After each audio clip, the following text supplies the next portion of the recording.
Hello, V Squad. Welcome back to another episode of VGIRL TV.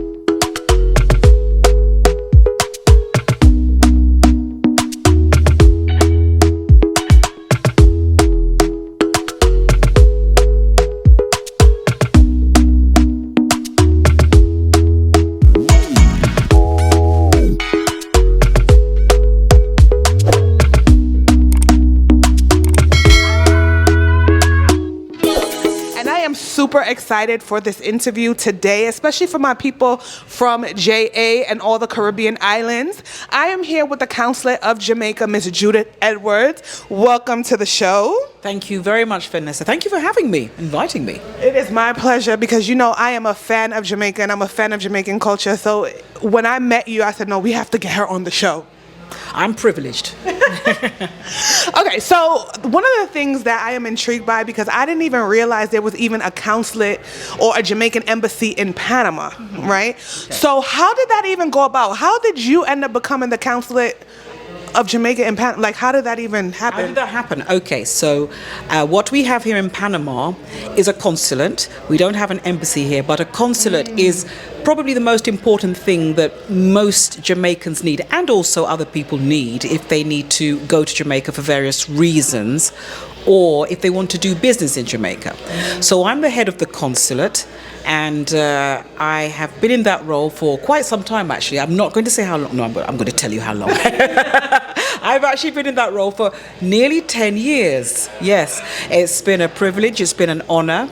I am the honorary consul, and I head up the consulate, which does so many things for people here. It's the second busiest Jamaican consulate in Central and South America. And so we have people from all around the world coming to our consulate because they want to visit Jamaica. And also, of course, we help Jamaican citizens with various issues that they have relating to their passports, emergency travel documents, and other types of emergencies.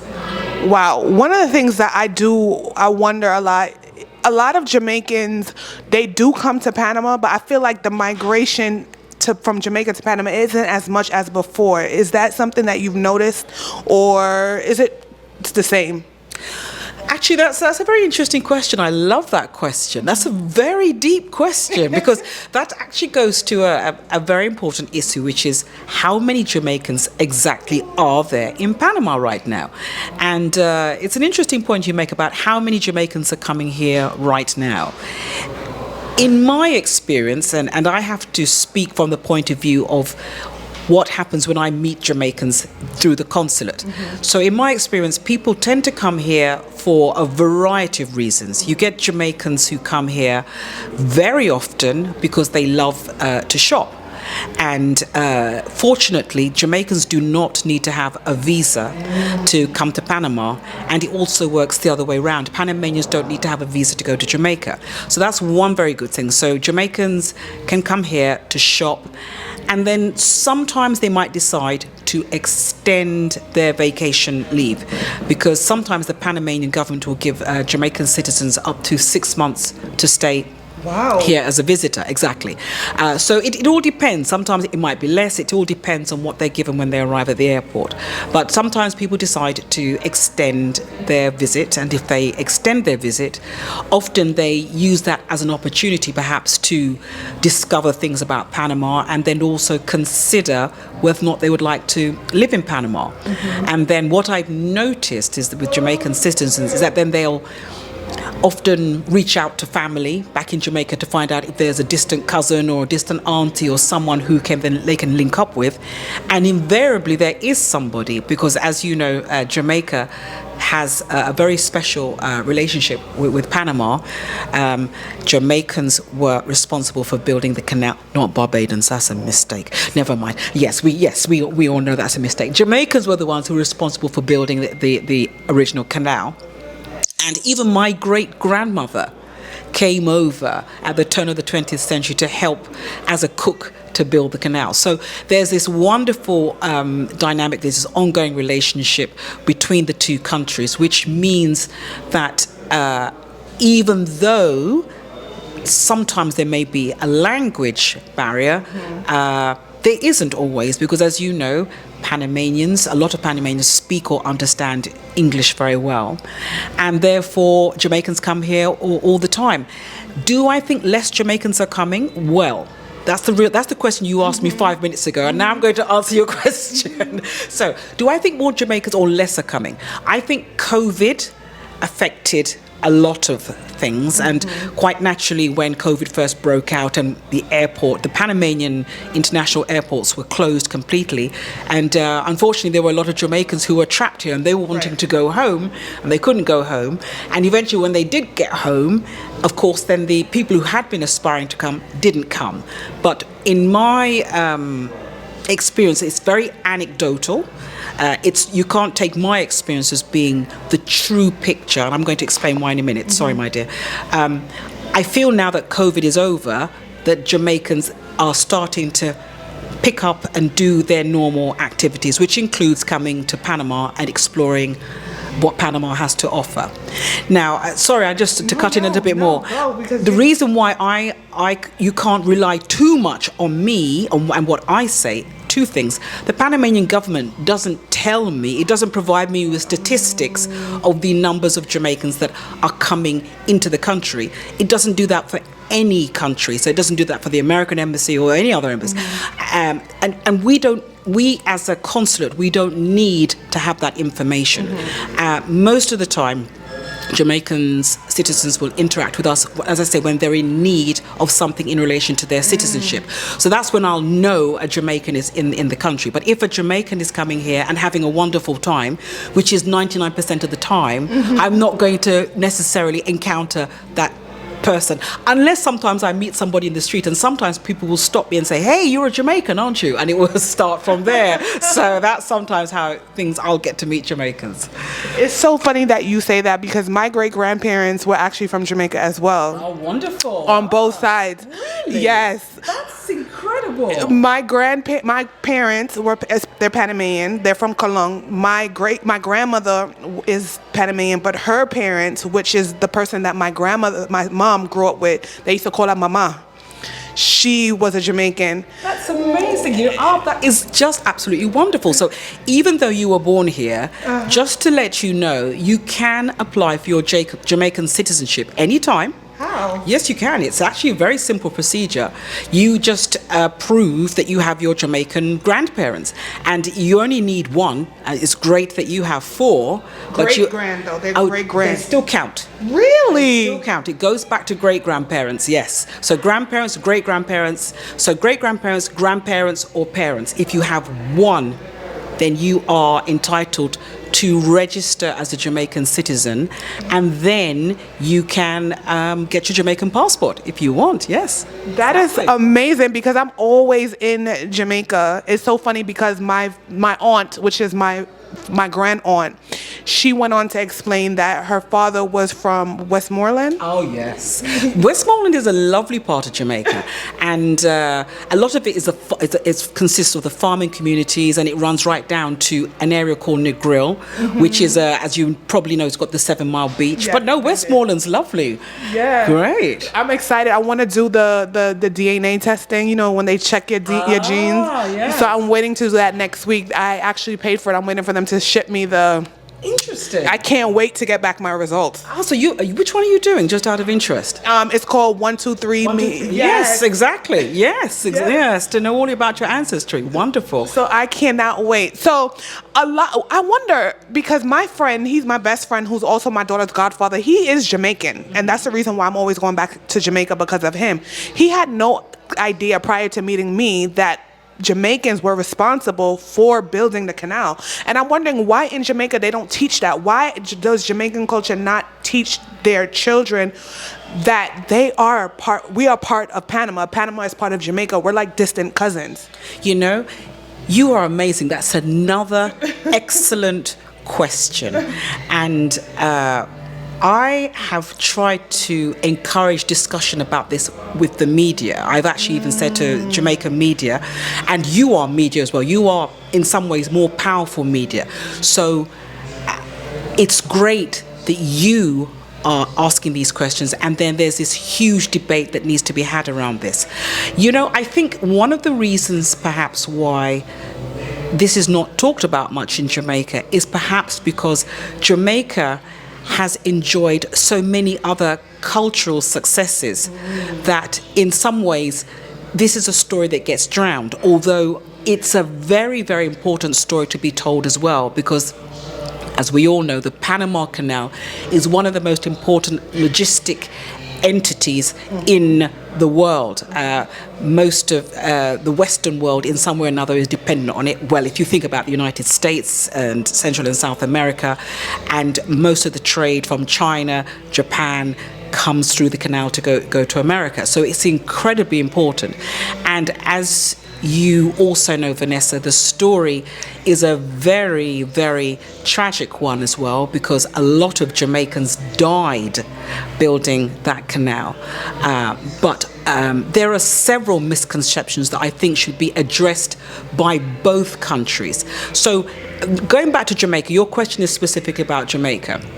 One of the interesting things that I learned when I first became the Honary Consul is that Jamaica has the widest, how do you put it, cultural recognition in the world. What does that mean? My government commissioned a study many years ago to investigate people's awareness of Jamaica as an island in the world, and they hired some very, very important managing consultants to do this, and they found that Jamaica is the most widely recognized country in the world in terms of its culture and heritage, more than the United States, more than Russia, more than Canada, more than all these major Western countries that you would think of, which for me is incredible, because you have this country of barely 3 million people punching incredibly enormously above its weight in terms of its recognition. So it means, in a practical sense, if you go anywhere in the world, people, and you ask somebody, you say, oh, you know, Jamaica, they can reel off several points about Jamaica, being reggae music, Bob Marley, Usain Bolt, Saltfish and Aki. You know, they can reel off a lot of, even the color of the flag, it's very, very distinct. So it's because of that, Jamaica has had a huge amount of success in terms of people recognizing what the island has achieved, what its people have achieved, what its ambassadors like Usain Bolt and Bob Marley and all these amazing artists that we still have today, and the artists that we have from the past. It's well known what they have achieved. So because of that, I think there is it's in a way, it's kind of ironic. So I have a suspicion that that's one of the reasons why there isn't an ongoing debate in Jamaica, or perhaps even some kind of recognition about what Jamaicans did for the canal. I don't know. I can't say for sure. I know that my government is very proud of it, and certainly every time Jamaican government ministers come here, they always speak very fondly about it. They always speak very fondly to members of the Jamaican community about it. So it's not something that's forgotten.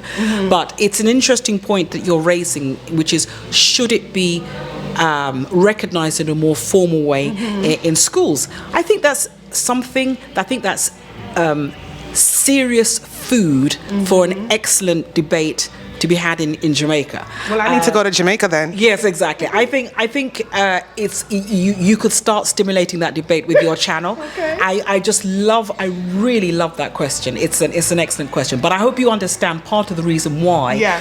Ironically, it's not so talked about, because Jamaicans have achieved so many other really amazing things that I, as a Jamaican, am extremely proud of. What I am more concerned about, though, Vanessa, is that the whole debate here is very skewed in Panama, because unfortunately most Panamanians believe that Barbadians built the canal. And the reason why they believe that in part is because there was a misunderstanding when Jamaicans were arriving in Panama. They thought everybody was They thought everybody was from Barbados. What in fact happened is, according to what I have read so far, and there's an excellent scholar as well called Olive Stone, and she's written an excellent book about this as well.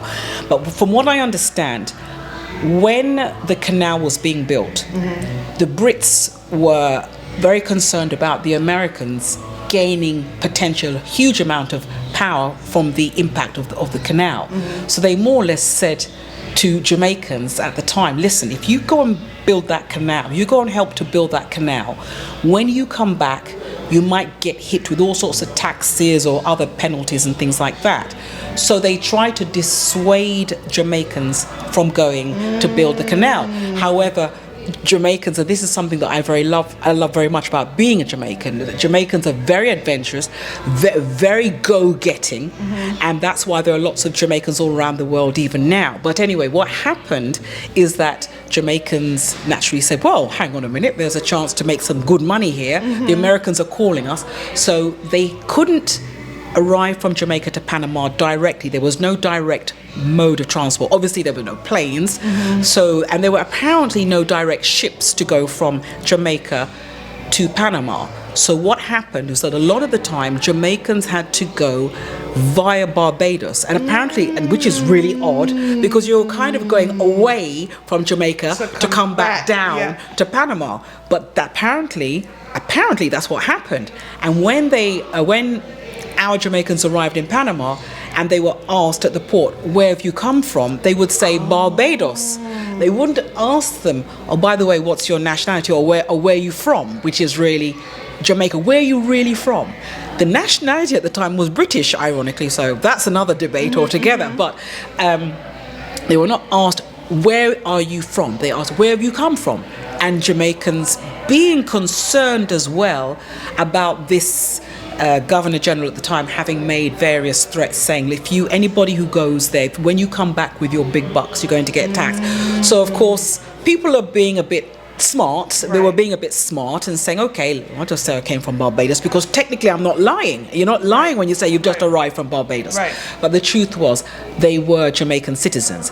And as I say, various scholars have since been able to prove it categorically. And also the various American societies have also got lots of records where they've since collected the data and they've gone on to ask the individuals at the time, where are you from, exactly where were you born, and then you see all these wonderful sheets of information, hundreds, thousands of sheets where people are claiming to be from Jamaica. So, but it's a difficult thing. I think it'd be very hard to fix that misconception. Nonetheless, I'm still very proud of what Jamaicans did back then, and it was a very cruel, harsh, terrible experience. As you know, you know some of the terrible stories, like them blowing up the parts of the canal and not giving people a chance to even get out in time. So there were a lot of tragedies around what the canal being built. But nonetheless, I think Jamaicans are very proud that Panama is able to help the entire region, the entire world with this amazing feat of technology. So that's where we are. Okay. One of the things I remember growing up, because my parents they have an accent, so when they speak English, they speak patois. Oh, really? They do. How? So growing up, people were very confused as to where we were from. So people would be like, "Are you guys Jamaican?" I'm like, "No, we're from Panama." And they're like, "Then why do you talk like a Jamaican?" So I always had like an identity issue, because I never fit in with the Hispanics or the Latin culture. I always fit in more with the Caribbeans and the Jamaicans, because we share so much similarities. We eat bun and cheese, rice and peas, ackee and saltfish, all those dishes that you would eat, what they would call bake in Jamaica, we would call it hojaldre. or we would call it bake sometime, but that's in Colón. And then when I went to Bocas, I realized that they too have their own dialect of patois also, which is obviously a derivative of patois from Jamaica. And then if we go deep, Africa or whatever, we're not going to get that deep, but you get the gist of what I'm saying. I find it very strange that other Jamaicans still don't realize that we have so much similarities because we are the same, which brings me to where we are right now, the Museum of Reggae in Spanish. And there has been a long debate between Jamaicans and the artists in Jamaica with the artists here in Panama, not realizing that most of the artists that came out of Panama that was singing reggae in Spanish were descendants of Jamaican people. Absolutely, there's no doubt about that. So are you saying that you feel that that you were feeling that you should have been more recognized as being Jamaican Panamanian or Panamanian Jamaican? That we're the same. So one of the arguments you're saying that you feel that you are a Jamaican no matter what. You're just a Jamaican that happens to be in Panama. Exactly. Well, you're absolutely right. I agree with you. You are. I think. You know, sometimes you get people who are slightly eccentric about these things, and I don't think that the people that you've met from Jamaica represent the attitude of all Jamaicans. I think if you perhaps have a chance to have more conversations with more people, they will see, no, this person is Jamaican. And also, even with the patois is spoken in different ways around the island. So it's not homogenous itself either. So I think I know you're saying that you have been to Jamaica many times, but I just want to encourage. I want you to feel encouraged that's the experience that you've had with Jamaicans not necessarily recognizing you as being Jamaican, as not being the view of everybody. As a matter of fact, one of the most important things that I do in my role is to encourage individuals like you to really respect your Jamaican heritage, to embrace your culture, because and as you say, it's in your blood anyway. We want you. I can assure you that the Jamaican government wants you to embrace it in every shape and form. As far as the Jamaican government is concerned, there are approximately 7 million Jamaicans in the world. 3 million of them happen to be living in Jamaica, but the rest are living around the world, including Panama and the obvious places like United States, Canada, Britain, loads of places in Europe. But as far as the Jamaican government is concerned, you are Jamaican through and through, even if you have not formally recognized that through your applying for your citizenship or your passport. And even if you never do that, the Jamaican government is still willing to embrace you with very wide open arms. We want Jamaicans as many as possible in the world. So don't be concerned about by the one or two people perhaps being a bit not being as in tune to the bigger picture,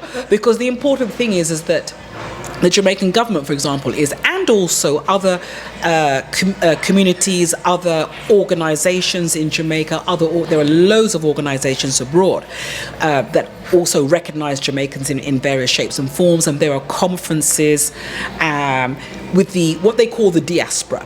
So I think what I would love to see in Panama is the start of a conference like this in Panama. I would support it wholeheartedly in any and every way. I will come forward with ideas, try and find ways to facilitate it. And maybe, Vanessa, if you even want to do this conference, I'll find a way to, as I say, support you as much as I can, because I think it's marvelous, particularly when it's the younger generation that wants to do this. It's not the older generation that's suddenly feeling, oh, I'm a bit decrepit, I want to go home now and die. No, it's not that. We want we want the youth, as they say, the youth in inverted commas. So I would love it if you do that. And I think you'd be the perfect person to do it, actually. Yeah, I'll come back to it. Guys, what do you think? This is another business opportunity for you, but one that you would bring a lot of passion to and a real commitment to. I can already feel this from our interview. I hardly know you, but just the questions that you're asking me tell me that you're exactly the kind of person that should be involved in this, because you are seeing the gaps in the knowledge between Jamaicans who are born in Jamaica and Jamaicans who are not born in Jamaica, some of the misunderstandings. And because you've been to Jamaica a lot, you already will have many ideas of how to bridge any gaps. You have to do it, Vanessa. I'm sorry.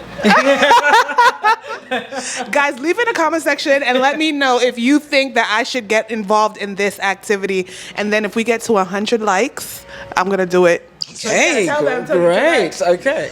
So one of the most exciting things that I feel that is kind of bridging the gap between Jamaica and Panama is the Museum of Reggae in Spanish, right? And you were there at the inauguration, and you seen the performances, the live performances, and they were much like, because I grew up in New York, Brooklyn, New York, right? Even though I'm Panamanian, I grew up in Brooklyn, New York. So I'm very privy to sound clashes and dance hall culture, because that's what I grew up in. All my friends were Jamaican, born and raised in Jamaica. So what I seen at the inauguration was exactly what I grew up on, right? Seeing the performances live, the dub, the mixing, the juggling, all that good stuff. Did you feel like you were back in Jamaica or at that time? I felt at home. Right. I had a great time.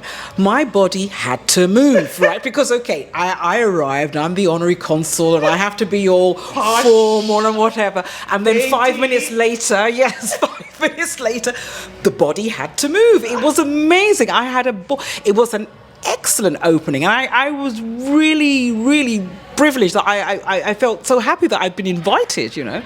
So did I feel at home? Yes, I did. Yeah. I did a lot. And I think this museum is very, very exciting. I just think there are so many ways that this museum can blossom, how it can expand.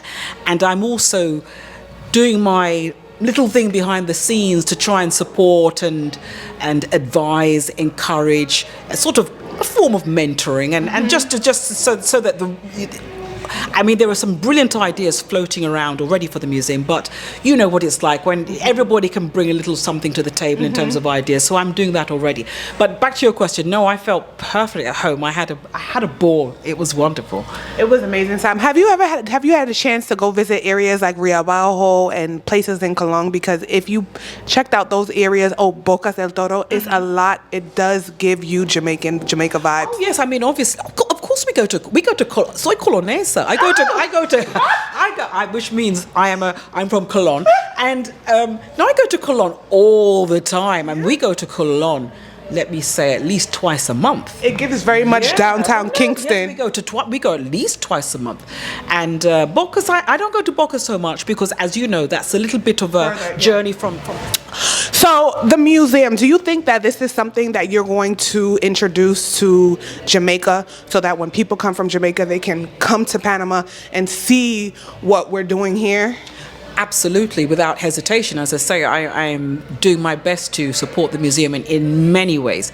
And it's absolutely critical that Jamaicans come here and visit it. Although, ideally, we want everyone to come, but we do want Jamaicans to be aware of the amazing impact of reggae, particularly the reggae in Espanol angle, because what I said to Raul, the founder of the museum, is that Panama should be proud, enormously proud, that it has spawned an original art genre.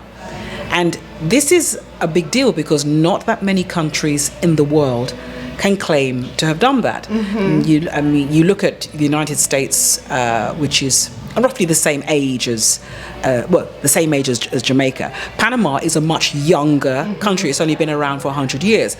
America, with a lot more clout and might, a lot more people, a lot more, in that respect, potential pool of talent, they have spawned jazz as its only original art form.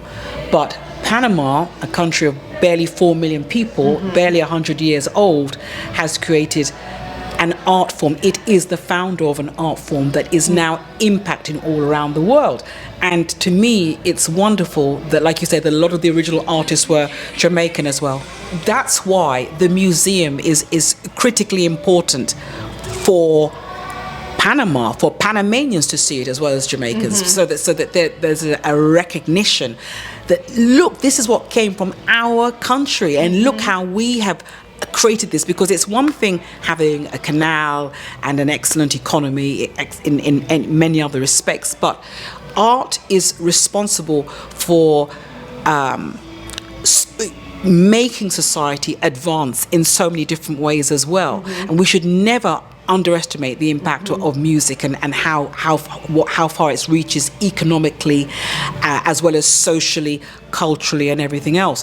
And as I say, the reggae in Espanol, which is, as we know, has become reggaeton, which is we now has become urban, and and now Apple Music is calling it something else.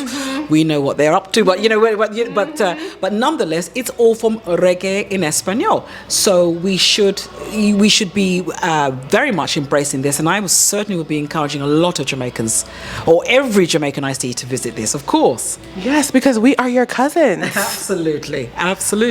So where can people find you? For all the Jamaicans in the diaspora that wants to come to Panama for whatever reason, and they're looking for information, where can they find the consulate office? Where can they find you? Where can they get in contact with you? Great. Okay, so first of all, we have a website. So the website is very easy to know. It's in terms of the address, it's jamconsulpan.com, which is Jam short for Jamaica, Consul, and then Pan short for Panama, jamconsulpan.com.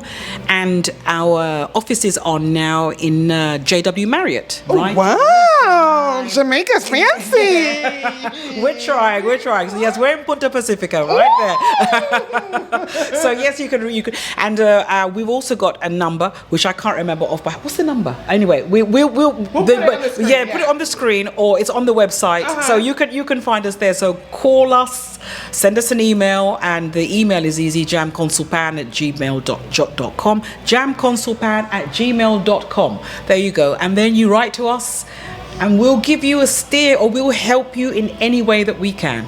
Now, is it appointment only, or people can just walk in? It's appointment only. Okay, and I tell you what, it's appointment only because, remember, we are the second busiest consulate for Jamaica in Central and South America. And if people just walk in, I'm going to be overrun with business. So no, it's by appointment. But we do have several appointments a week. So yeah. Perfect. So I hope that this will not be the last time you will be on this channel, because I'm quite sure after this interview, all of my subscribers from Jamaica is definitely going to be bombarding me in a good way. So hopefully we can meet up again and discuss some other things, and to let everyone know in Jamaica that you are welcome here in Panama. Absolutely. Well, thank you for suggesting that you're going to have me back. I'm delighted. And I'd be delighted to come back and have another great chat. I thought you were going to grill me. I was getting ready for a grilling, but no, you were so nice. She's lovely. She really is lovely. But no, it's been my pleasure. Thank you very much for having me. So much. Okay, all right then. Take care.